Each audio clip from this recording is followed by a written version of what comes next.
Alright, so as promised, I got a brand new lick for you guys to work on this week. I'm going to kind of bring back the concept of how to spruce up your pentatonics a little bit. Last week, I showed how introducing just a few extra notes can add a lot more expression to the pentatonic scale. You know, for a lot of guys to get stuck on the 5 notes.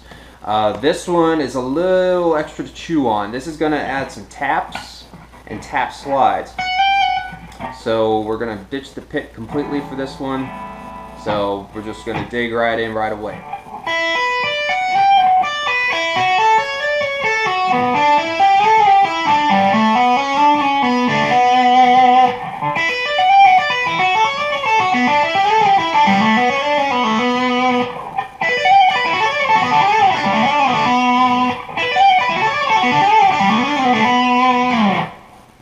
The pattern is going to sound like this. I'm just going to demo it on one string. Here we go.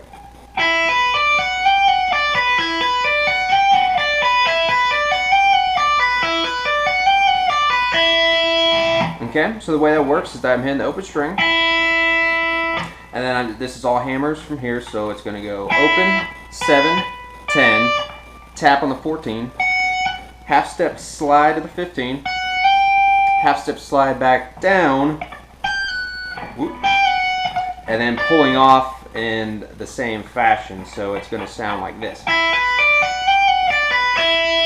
Okay, back down to the open high E. Now when we switch strings, we're not going to play the open string on the next string. We're going to immediately fret it. So when I repeat this pattern on the next string, it's going to sound something like this.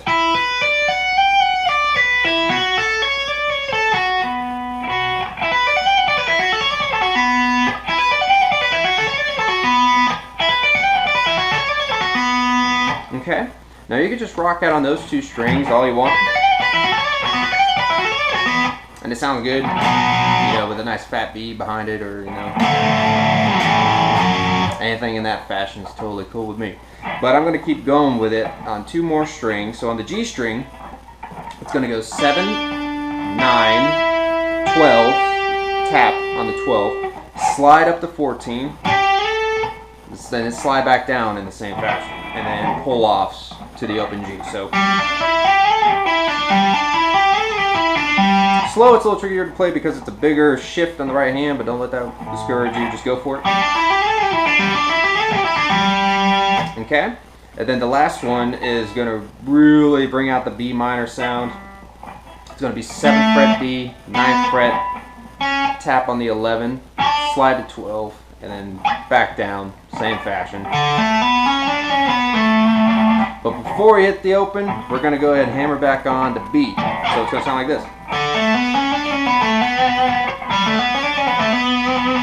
Okay, and that's how it resolves. So the whole lick is going to sound like this.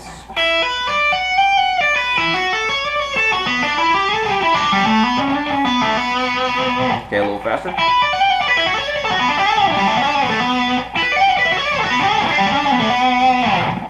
So as you can see, it's a bit more challenging than the one I introduced the first week, but this just kind of shows you the broad range of how, you know, you can either have something that's so basic but yet be so expressive, and something really complex. It almost sounds basic. It's hard to say that, but you know, if you don't play it so fast, you know, it still has a great musical quality to it. But fast, you know, it's got, you know, it's more a showy kind of lick.